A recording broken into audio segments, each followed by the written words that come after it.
পথিমধ্যে সর্বপ্রথম দেখা হলো পঙ্গু লোকটির সাথে। তিনি তাকে বললেন, ভাই, আমি তোমার ব্যাপারে আল্লাহর কাছে জিজ্ঞেস করেছি। তোমার সম্পর্কে তিনি যে কথা বলেছেন তা মোটেও আনন্দদায়ক নয়। তিনি বলেছেন, দোজখের দেয়ালে নাকি একটি ছিদ্র আছে, আর ওই ছিদ্র বন্ধ করার জন্যই তিনি তোমাকে সৃষ্টি করেছেন। মুসা আলাইহিস সালামের কথা শেষ হওয়া মাত্রই ওই লোকটি উচ্ছ্বসিত হয়ে আনন্দে লাফিয়ে উঠতে চাইল। তার ভাব দেখে মনে হলো সে যেন এমন একটি সুসংবাদ শোনার জন্যই যুগ যুগ ধরে অপেক্ষা করে আসছে।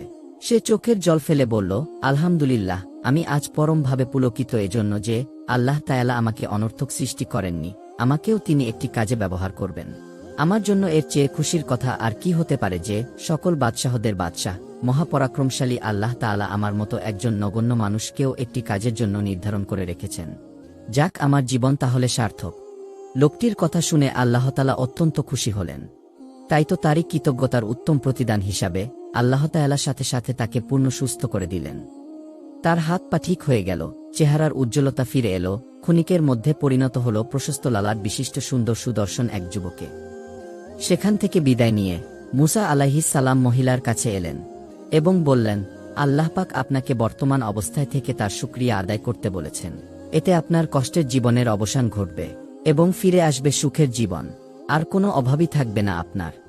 এ কথা শোনা মাত্র মহিলা মুহূর্তকাল বিলম্ব না করে চট করে বলে উঠল, এটা আল্লাহ কি বললেন? এটা কোনো কথা হলো? এত কষ্ট করে আল্লাহর শুকরিয়া আদায় করব কেন? তিনি আমাকে এমন কি নেয়ামত দিয়েছেন যার জন্য আমি তার শুকরিয়া আদায় করতে পারি? যান, আপনার কথা আমি আর শুনতে চাই না, দয়া করে আপনি যেতে পারেন। মহিলার মুখ থেকে এই ধৃষ্টতাপূর্ণ কথাগুলো শুনে মুসা আলাইহিস সালাম মনে মনে খুব কষ্ট পেলেন এবং মনে মনে বললেন, কেন আল্লাহ তাআলা কি তাকে বসবাসের জন্য ছোট হলেও একটি কুঁড়ে ঘর দেননি? তাকে দেখার জন্য দুটো চোখ, চলার জন্য পা, ধরার জন্য হাত দেননি? সে কি নিয়মিত ঠান্ডা পানি পান করে না? স্বাভাবিকভাবে প্রস্রাব করতে পারে না? তাকে কি তিনি বাকশক্তি দান করেননি? এগুলো কি আল্লাহর নেয়ামত নয়? তবে কেন এই ধৃষ্টতা?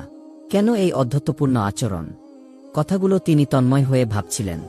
সাথে সাথে তিনি মহিলার পরিণতির কথাও ভেবে উদ্বিগ্ন হচ্ছিলেন। তার ললাটে ফুটে উঠেছে গভীর চিন্তার রেখা। ঠিক এমন সময় একটি দমকা হওয়া এসে মহিলার কুঁড়ে ঘরটি উড়িয়ে নিয়ে গেল। অকৃতজ্ঞতার শাস্তি সে ভোগ করল কড়ায় গণ্ডায়। এবার সে বুঝতে পেরে আফসোস করে বলল, হায়, আমি যদি কৃতজ্ঞ হতাম তাহলে আমাকে শেষ সম্বলটুকুও হারাতে হতো না। মুসা আলাইহিস সালাম মহিলার কাছ থেকে চলে আসলেন প্রথম ব্যক্তি অর্থাৎ ধনী লোকটির কাছে। এসে বললেন, আল্লাহ তোমাকে যে ধন সম্পদের নেয়ামত দিয়েছেন, তুমি যদি এর নাশকারী করো তবে তোমার সম্পদ কমে যাবে। মুসা আলাইহিস সালামের মুখ থেকে নাশকারীর তথা অকৃতজ্ঞতার কথা শোনা মাত্র সে আঁতকে উঠে বিস্ময়ভরা কণ্ঠে বলল, এ তো কিছুতেই হতে পারে না। যে খোদা আমাকে এত ধন সম্পদের অধিকারী করেছেন, যার অপরিসীম দয়ায় এত বেশি ঐশ্বর্যের মালিক হয়েছি, কি করে আমি তার প্রতি অকৃতজ্ঞ হই? কিভাবে আমি তার এই নেয়ামতের কথা অস্বীকার করি? এ কথা বলার পর তার সম্পদ আরও বেড়ে গেল।